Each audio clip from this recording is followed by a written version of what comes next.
Ever bought something online that gave you the creeps? Like you click add to cart, it arrives, and suddenly your whole vibe is just off? Maybe it's just buyer's remorse, or maybe it's something more. We've all been there, scrolling through eBay or Etsy late at night, finding those weird one-of-a-kind items, the stuff that looks like it has a story. But what if that story is a horror story? What if the antique doll you just bought wasn't just sitting on a shelf, but was actually watching? It's so easy to get sucked into the world of online oddities, but sometimes you get more than you bargained for. A lot more.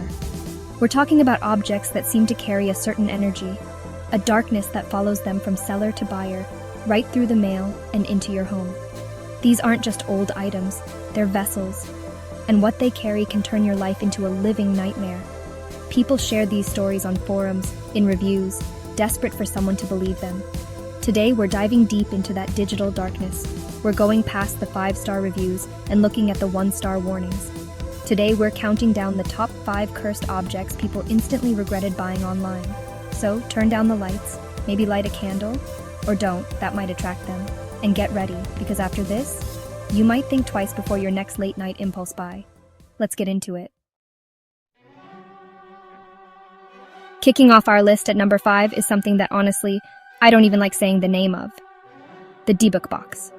Now, if you've been on the spooky side of the internet, you've probably heard of this. It's basically Jewish folklore's version of Pandora's box, and legend says it contains a restless, often malicious spirit. The original story that blew up online was terrifying enough, but what's even crazier is that people started selling their own versions on sites like eBay.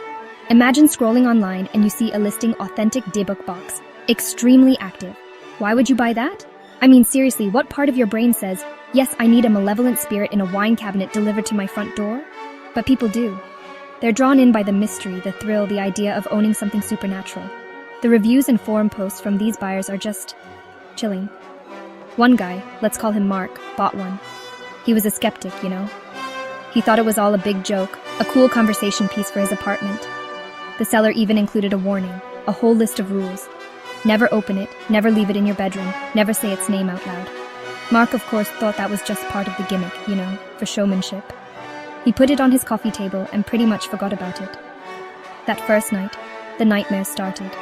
Not just bad dreams, but these vivid, horrifying nightmares, where a shadowy figure with distorted features would just stand at the foot of his bed, whispering in a language he couldn't understand. He'd wake up in a cold sweat, heart pounding, feeling like he wasn't alone. He tried to brush it off as stress from work, but it happened every single night. Then, physical things started happening. He'd come home to find all his kitchen cabinets wide open, not just ajar, but flung open, like someone had frantically searched for something. He lived alone. There was no one else there. He started smelling this weird, overpowering scent of jasmine, and, weirdly enough, cat urine, even though he didn't own a cat. It would linger in one spot and then vanish. His friends started noticing he was different. He was always tired, paranoid, jumping at every little sound. He started getting these intense headaches right between his eyes whenever he was near the box. He tried moving it to the garage, but the activity just seemed to follow him. The nightmares got worse, the whispers louder. He started seeing shadows darting in his peripheral vision, even when he was wide awake. He finally reached his breaking point when he woke up one morning and found long, deep scratches on his legs. 3 parallel lines, like something had clawed him in his sleep. There was no explanation. He hadn't done it himself. That's when the skepticism completely evaporated and was replaced by pure primal fear. He knew it was the box. Desperate, he went back to the original eBay listing, trying to contact the seller. The seller's account was gone. Vanished. It was like they had passed on the curse and just disappeared into the digital ether. Mark was stuck with this thing, this malevolent entity he had willingly invited into his home for like $75 plus shipping. He started reading stories from other buyers. It was the same pattern over and over. Nightmares, strange smells, objects moving, and that overwhelming sense of being watched by something unseen and hostile. People talked about their electronics malfunctioning, their pets acting terrified of one specific corner of the room, or even seeing the apparition that Mark described in his dreams. Eventually, Mark got in touch with a paranormal group online. They advised him to follow the traditional ritual for burying a Debug box. He had to seal it, wrap it, and bury it far away from any homes, and most importantly, never, ever speak of it again, to avoid drawing the entity's attention back to him. He said the moment he buried it, it felt like a physical weight had been lifted off his chest. The stories serve as a terrifying warning. These aren't just spooky collectibles. When you buy a Debug Box online, you're not just buying a wooden box. You're buying a history, an entity, and a whole world of paranormal trouble that you are not prepared for. It's a gamble where the only prize is fear and regret. So, yeah, maybe just stick to buying like Funko Pops. Coming in at number 4, we have a classic of the horror genre, but with a modern twist, the possessed doll. We've all seen the movies, right? Annabelle, Chucky. It's a trope for a reason. There's something inherently creepy about a doll's lifeless eyes staring at you. But what happens when you buy one of these supposedly haunted dolls from an online seller and the stories turn out to be true? The internet is flooded with them. Antique porcelain dolls, vintage baby dolls, even modern-looking ones, all listed with a spooky backstory. This is Lily. She likes to move around at night. Or warning. This doll, named Victor, does not like men. People buy them out of curiosity, or maybe they're paranormal investigators. Or maybe they just want to own something with a dark past. But the experiences they report are unnervingly consistent. Let's talk about a woman named Clara. She was an avid collector of antique dolls. She found a beautiful, albeit slightly creepy, Victorian-era porcelain doll on Etsy. The seller's description was vague, just saying the doll, named Isabel, came from an old estate and had a strong presence. Clara was intrigued, not scared. She thought it just added to the doll's character and history. When Isabel arrived, Clara placed her in a glass cabinet with the rest of her collection. The first few days were fine, but then, late one night, while she was watching TV, she heard a faint sound coming from the room where she kept her dolls. It sounded like a little girl humming a nursery rhyme. She muted the TV. Silence. She figured she was just hearing things, maybe from the show she was watching. A few nights later, it happened again. This time, it was clearer. A soft, melodic humming. She got up and slowly walked to the collection room, her heart starting to beat a little faster. She turned on the light. All the dolls were exactly where she had left them, sitting silently in the cabinet. She felt a bit silly, convincing herself her mind was playing tricks on her. The next morning, however, she noticed something was wrong. The cabinet was locked, just as she'd left it, but one doll was out of place, Isabel. She was no longer sitting upright like the others. She was slumped over, her head tilted to the side as if she were looking directly at the door. Clara knew for a fact she hadn't left her that way. A cold chill went down her spine. The activity escalated from there. She would hear soft giggling coming from the room when no one was home. Sometimes she'd hear what sounded like tiny footsteps, like a child running down the hallway. But when she'd check, there was nothing there. She started feeling like she was being watched, especially when she was in the room with the doll collection. The feeling was so intense, the hairs on her arms would stand up. The real turning point was when her friend came over. Her friend, who knew nothing about the doll's strong presence, refused to go into the collection room. She said she felt an overwhelming sadness coming from it, and that one of the dolls in the cabinet was giving her a hateful glare. She pointed directly at Isabel. Clara's blood ran cold. Clara decided to set up a camera. A simple motion-activated webcam pointed directly at the doll cabinet. She wanted proof, one way or another. For a few nights, nothing happened. She started to think maybe she really was going crazy. Then one night, the camera caught something. The footage showed the cabinet, silent and still for hours. Then, in the dead of night, Isabel's head slowly, almost mechanically, turns to face the camera. There was no sound, no lead-up, just this slow, deliberate movement. Clara watched the footage over and over, her hands shaking. This was not a draft. This was not the house settling. This was something else. This was the doll. She instantly regretted bringing it into her home. The doll wasn't just an object with a presence. It was a vessel for something that was now in her house. She immediately contacted the Etsy seller, frantic. The seller replied, but their tone was completely different. They simply said, "I told you she had a strong presence. Some people can't handle her. You can't return her, just like that." Clara was left with this doll that was now actively tormenting her, a constant source of fear in her own home. The stories online are full of tales just like this.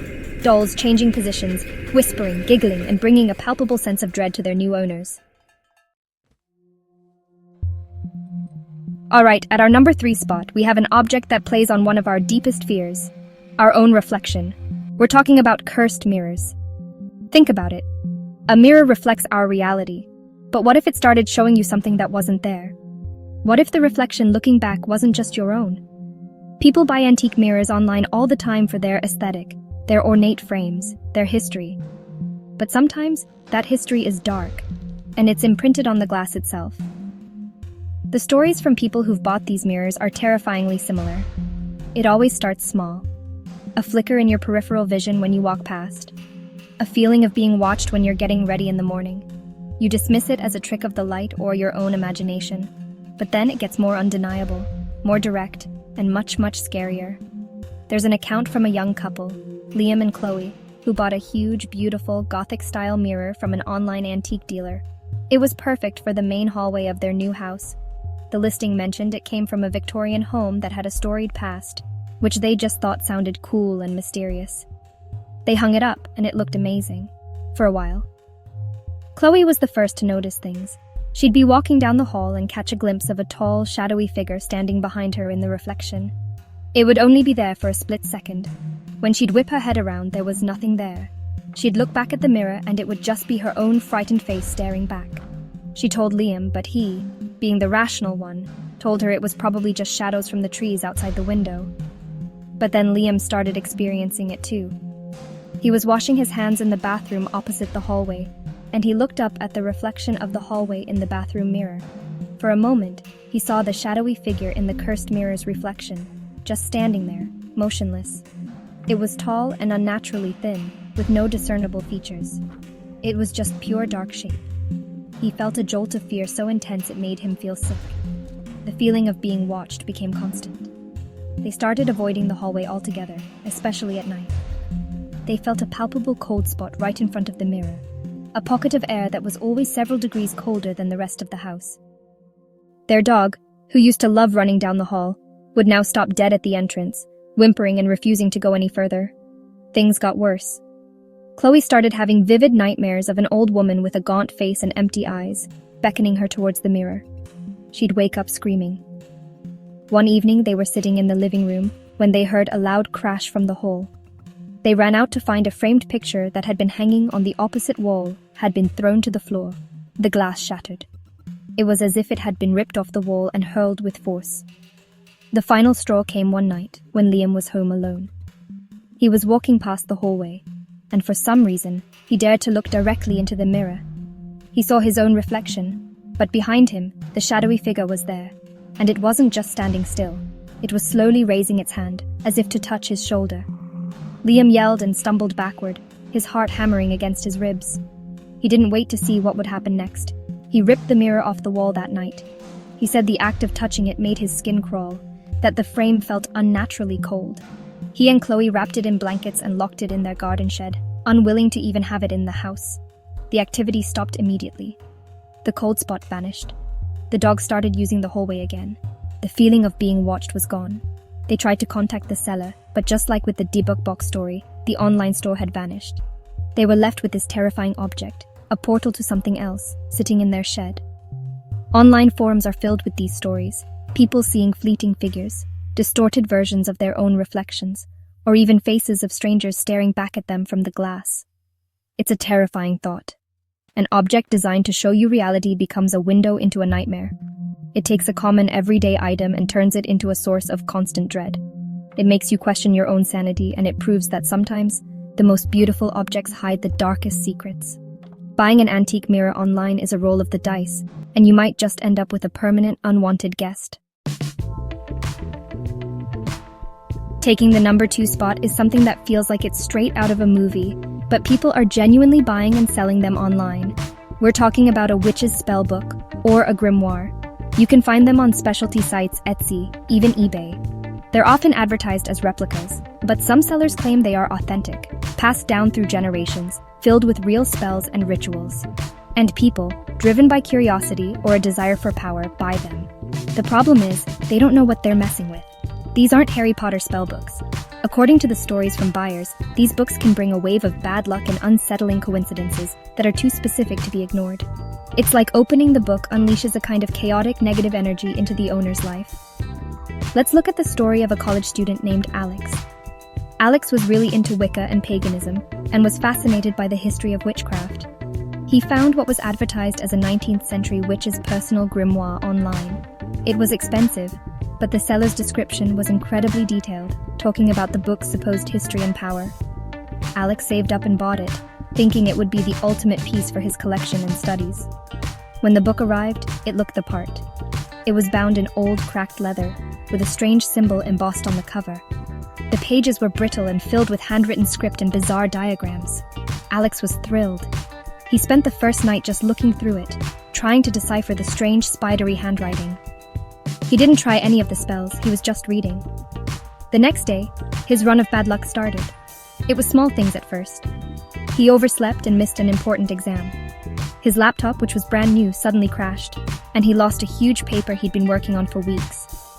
He dismissed it as a really, really bad day. But the bad days just kept coming. It was a constant stream of misfortune. He started having arguments with his friends over tiny, insignificant things. His relationship with his girlfriend became strained for no apparent reason. He lost his part-time job because of a misunderstanding. It felt like his entire life was suddenly unraveling, piece by piece, ever since that book entered his apartment. He was constantly stressed, anxious, and felt like a dark cloud was following him everywhere. Then, the eerie coincidences began. He was reading a section of the book that described a spell for souring milk. The next morning, he opened his fridge to find a brand new carton of milk had completely curdled overnight. Another time, he was looking at a page with a drawing of a spider. A few minutes later, a huge, black spider, unlike any he'd ever seen in his apartment, descended from the ceiling right in front of his face. He started to get seriously freaked out. This was beyond the bad luck. This felt targeted. It felt like the book itself was exerting some kind of influence over his reality. He started to feel a strange compulsion to read the book, even though it scared him. It was like it was calling to him, promising solutions to the very problems it seemed to be causing. The scariest incident happened one night when he was studying the book. He was reading a passage that was written in a particularly aggressive-looking script. As he read the words under his breath, all the lights in his apartment flickered violently and then went out, plunging him into darkness. At the same moment, he heard a blood-curdling shriek from the apartment next door. It was a sound of pure terror. The next day, he found out his neighbor had been taken to the hospital. She had fallen in the dark and broken her leg. The timing was too perfect, too horrible to be a coincidence. Alex was convinced that by reading from the book, he had somehow caused this. The guilt and fear were overwhelming. He realized this wasn't a historical artifact, it was a weapon. He knew he had to get rid of it. He couldn't sell it. He couldn't pass this curse on to someone else. He couldn't just throw it away either. He was terrified of what might happen. Following advice he found on a paranormal forum, he performed a cleansing ritual, wrapped the book in cloth, sealed it in a box with salt, and buried it deep in the woods, miles away from his home. He said as soon as the book was gone, the cloud of bad luck seemed to lift almost instantly. His life slowly started to go back to normal. The stories from other buyers are similar. Financial ruin, broken relationships, and a string of inexplicable, unfortunate events all starting the moment they acquired one of these books. And here we are, the #1 most cursed object you should never ever buy online. This one combines the danger of 2 paranormal hotspots into one terrifying purchase. We're talking about a Ouija board, but not just any Ouija board. We're talking about one that is specifically advertised as having come from a known haunted location. It's the paranormal equivalent of playing with fire after dousing yourself in gasoline. Ouija boards are already controversial. People call them spirit boards or talking boards. Believers say they are a direct line to the other side, a tool for communication.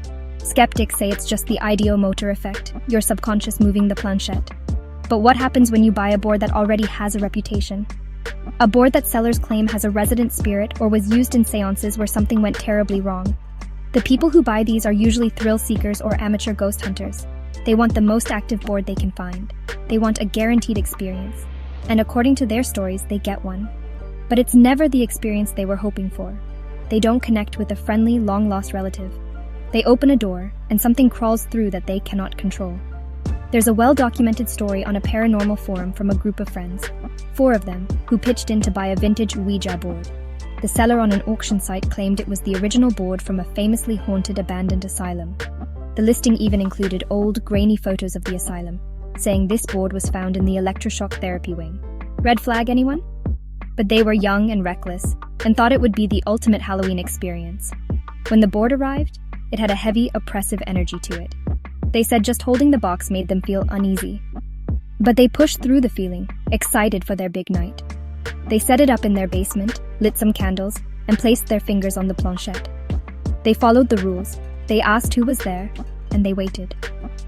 For a long time, nothing happened.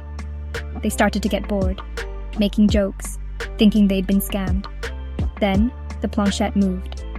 It was slow at first, then it gained speed, moving with a confidence that made them all look at each other, silently asking, "Are you doing that?"